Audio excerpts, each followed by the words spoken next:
Je vais essayer de garder mon sang-froid. Je vais essayer de garder mon calme. Mais ça va être très compliqué. Après ce que j'ai vu contre Bournemouth, ça va être très très compliqué. Parce que les joueurs, ce que vous avez fait, c'est scandaleux. C'est inadmissible de montrer ce genre de choses aux supporters. C'est inadmissible.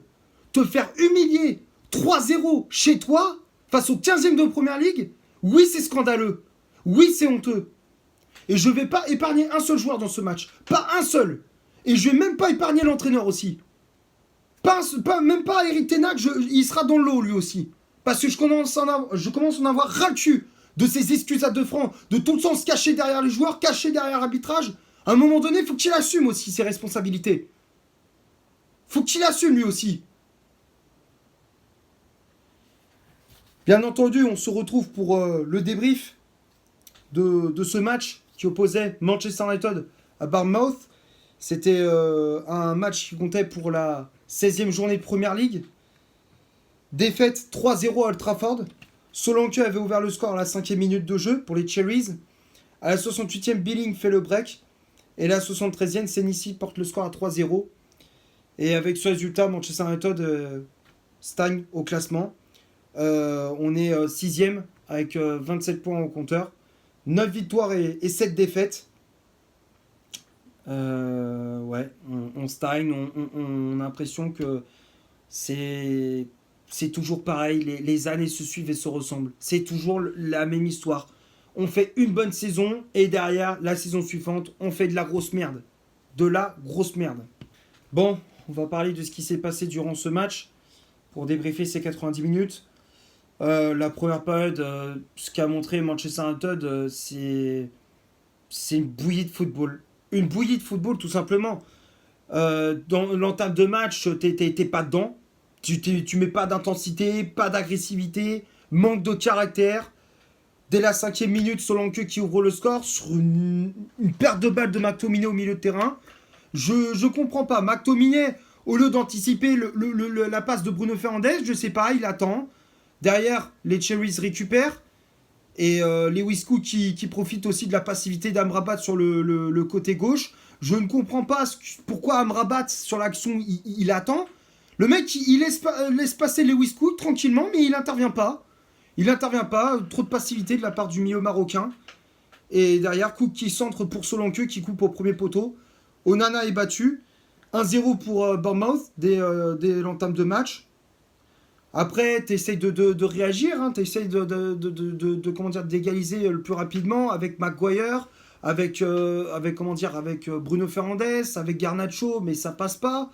Manque de réalisme devant le but. On n'est pas assez chirurgical devant les cages.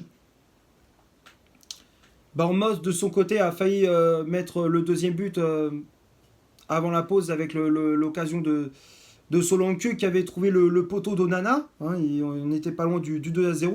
On était au bord du chaos hein, du côté de United dans cette première période. Tactiquement, il n'y avait aucun fond de jeu. Il n'y avait rien. Il n'y avait rien. Moi, je ne comprends pas. C'est que on me dit, ouais, United enchaînait les victoires. Le mois, là, au mois de novembre. Tout le monde disait, ouais, United enchaîne les victoires. Eric Ten Hag, il est élu coach du mois. Mais faut regarder à chaque fois comment on a gagné les matchs. Faut voir le contenu de ce que propose United. Il n'y a rien. C'est toujours de la chance. À chaque fois qu'United gagnait les matchs, c'était toujours avec de la chance. C'était toujours dans les dernières minutes. C'était toujours à l'arraché. Ça n'a jamais été un match maîtrisé de la première à la dernière minute. Comme la saison passée. Parce que, ok, l'année dernière, on gagnait les matchs, mais c'était maîtrisé. On maîtrisait notre sujet de la première à la dernière minute. Là, cette année, on gagne un match, mais c'est toujours à l'arraché. C'est toujours pareil. C'est toujours à la dernière minute. C'est parce qu'un joueur a fait la différence durant le match. La seule fois où tu as maîtrisé un match de la première à la dernière minute, c'était contre Everton où on avait gagné 3-0. Mais sinon, dans le jeu, il n'y a rien.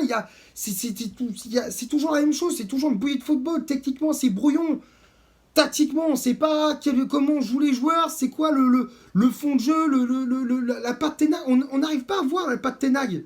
Cette saison, on n'arrive pas à voir. L'année dernière, on la voyait. Cette année, on la voit plus. Faut me l'expliquer, ça. Ça, j'arrive pas à comprendre. Donc, à la mi-temps, Bournemouth qui mène seulement 1-0. Donc là, tu te dis, deuxième période, Ten Hag qui va faire des changements parce que Je me suis dit, il va faire des changements. C'est oublié quand tu vois que t'as un Martial qui ne met pas un pied devant l'autre, mais qui continue à être titulaire. Mais tu te dis que tu tires une balle dans le pied quand tu vois Martial jouer. Tu tires une balle dans le pied. T'as vu la première période qu'il a fait? Le mec, à chaque fois qu'il faisait une passe, un contrôle, ça se transformait en merde. À chaque fois, dès qu'il touchait le ballon, ça faisait de la merde. Il faisait contrôle de merde, passe de merde, il ratait tout ce qu'il faisait. Moi, je ne comprends pas, c'est Ten Hag qui continue en deuxième période. Après, il fait un changement, il sort Martial, il fait rentrer Lyon, ça change absolument rien. Et derrière, à la 68e, Billing qui marque de la tête sur un centre de Tavernier côté gauche. Je ne comprends pas. Luke Shaw, à l'origine de l'action, il fait un dégagement dans l'axe. Ça revient dans les pieds des joueurs de Bournemouth. Ça part en contre-attaque. Tavernier qui est servi côté gauche, derrière le centre pour Billing au second poteau. Luke Shaw qui se fait bouffer sur son duel aérien. Onana qui aurait pu l'arrêter. Hein. C'est vrai qu'on va me dire, t'es dur avec Onana. Non, c'est pas être dur, c'est être exigeant.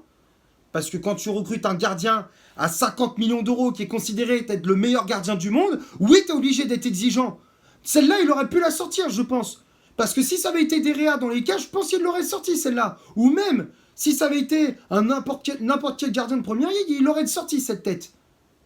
Mais non, je sais pas, on dirait que Onana, il a les mains en mousse, il a des mains en carton, des mains en mousse, je sais pas, tout ce que tu veux. Hein. Mais en tout cas, il n'a pas une main ferme. 2-0, et puis 3-0 à la 73e. Corner de Tavernier, c'est Nissi qui reprend de la tête. Et même pas au marquage, Maguire qui est pas au marquage. Il n'y a pas un joueur qui s'est dit, bah attends, je vais prendre le joueur au marquage. Non, c'est du marquage à la Jean-Michel à peu près. C'est du marquage à la Jean-Michel à peu près. C'est non, je vais dans la zone, le mec il est à 3 mètres de moi, mais t'inquiète, je le prends au marquage. Non, c'est pas comme ça, tu dois marquer ton joueur, tu dois le coller. Tu dois le coller, dans les écoles de foot, on apprend ça depuis le jeune âge, dès le plus jeune âge. C'est le mec, tu le colles, tu le lâches pas. C'est quoi ces marquages à 2 francs? Ça m'énerve, ce genre de choses, ça me rend dingue. Et là, mardi, je veux dire, on affronte le Bayern en Ligue des Champions. Et il y en a, ils pensent qu'on va gagner contre le Bayern et qu'on va aller en 8ème de finale. Mais vous rêvez, les mecs. Mais là, vous êtes en plein rêve. Hein. Arrêtez de rêver, arrêtez d'être dans le déni. Parce que là, c'est du déni complet. Hein. On est complètement dans le déni. Hein. Enfin, pas moi, en tout cas, je ne suis pas dans le déni, je suis réaliste. Mais il y en a certains, ils sont dans le déni. Et après, dimanche prochain, j'ai du mal à parler, excusez-moi. Mais dimanche prochain, on se déplace à Anfield, à Liverpool. Mais me pensez pas qu'on va gagner facilement. Hein. Me pensez pas qu'on va gagner 3-0 là-bas. Hein. On va se faire comme l'année dernière, on va se faire violer. Hein. On va montrer notre cul et on va se faire violer. Hein. On va se faire casser la boîte. Hein. On va être dilaté à 40. Hein. Excusez-moi d'être vulgaire, mais c'est la réalité. C'est exactement la réalité.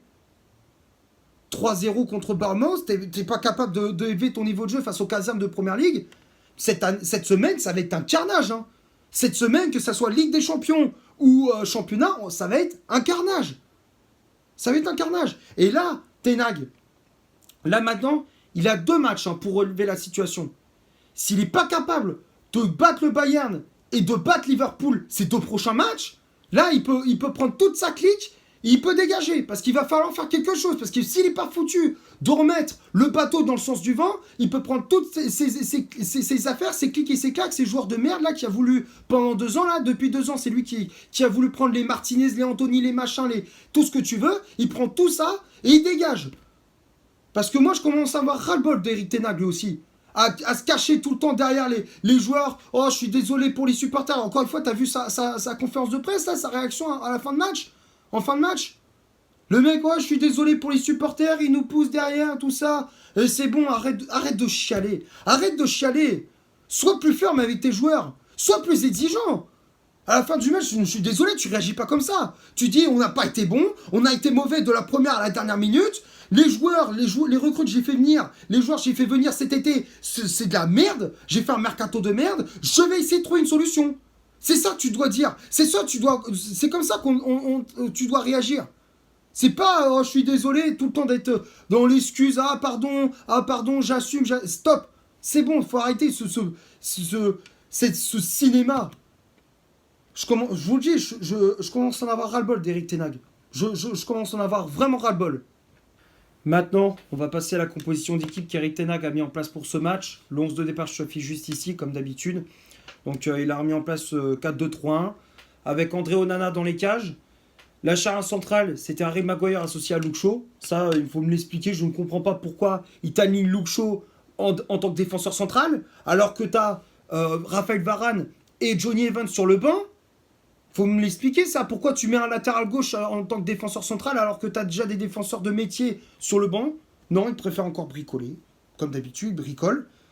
Les latéraux, Diogo Dalot à droite, Sergio Reguilon à gauche, Sofiane Amrabat et Scott McTominay au milieu de terrain, Bruno Fernandes en numéro 10 avec le brassard de capitaine, Anthony milieu latéral droit, Alejandro Garnacho au milieu latéral gauche et en pointe on retrouvait le français Anthony Martial. Les changements effectués par l'entraîneur néerlandais. On a vu l'entrée en jeu de Johnny Evans à la place de Luke Shaw en défense. L'entrée en jeu de Marcus Rashford à la place d'Alejandro Garnacho. Facundo Pellistri qui entre en jeu à la place d'Anthony. Et pour finir, Rasmus Højlund à la place d'Anthony Martial. Qu'est-ce que je te dis, les choix sont vraiment incompréhensibles. Au lieu de faire ces changements à la mi-temps, il est fait ces changements, je comprends pas. Il fait sortir Martial, il fait du poste pour poste. Et dès que t'es mené 3-0, il te fait un triple changement, alors qu'il aurait dû faire ses changements bien avant. Et je comprends pas. Il attend qu'on se fasse humilier pour faire ces 3 changements. Le mec, il fait 3 changements d'un coup, alors que le match, il est plié. Il n'y a rien de cohérent. Rien de cohérent dans ce que fait Ten Hag, il n'y a rien de cohérent. Donc, comme je te disais, il a intérêt vite à redresser la barre, à vite trouver les solutions. Les 2 prochains matchs, il a intérêt à les gagner, parce que s'il ne gagne pas, il peut prendre toutes ses affaires et il peut prendre la porte. Parce que on commence vraiment à saturer. Je commence à vraiment saturer. Je l'ai pourtant soutenu, mais là, on n'est pas loin du point de non-retour. Moi, en tout cas, moi, je commence à être pas loin du point de non-retour avec lui. Voilà. On va passer maintenant du côté des statistiques de cette rencontre. On va commencer par Manchester United. Les Red Devils ont eu 69% de possession de balle, 10 corners, 8 tirs au total, dont 3 tirs cadrés, 1 hors-jeu de signalé. Et du côté de Bournemouth, 31% de possession de balle, 4 corners, 9 tirs au total, dont 4 tirs cadrés, 2 hors-jeu de signalé. Donc quand on regarde les stats, alors ouais, Bournemouth n'a pas eu une grosse possession de balle. Hein. Les Cherries n'ont pas eu une possession de balle forte, mais ils ont été réalistes devant les cages. Ils étaient beaucoup plus réalistes, ils ont fait preuve d'efficacité devant les buts, contrairement à nous, où offensivement, on n'est pas capable d'élever notre niveau de jeu, tout simplement. Maintenant, les tops et les flops de cette rencontre, ça va aller vite. Il n'y a personne qui a été bon dans ce match. Pas un seul joueur, je mets dans les tops. Personne n'a été bon. Tout le monde dans les flops. Je vais pas faire du cas par cas là. Dans ce match-là, tout le monde est passé au travers. Il n'y en a pas un pour attraper l'autre. C'est une catastrophe. Bon, je pense avoir fait le tour pour ce Manchester United Bournemouth. J'espère que malgré tout que le débrief vous aura plu. Si c'est le cas, vous laissez un énorme like. Tu t'abonnes, tu n'hésites pas à me dire dans les commentaires ce que tu as pensé du match et de mon débrief.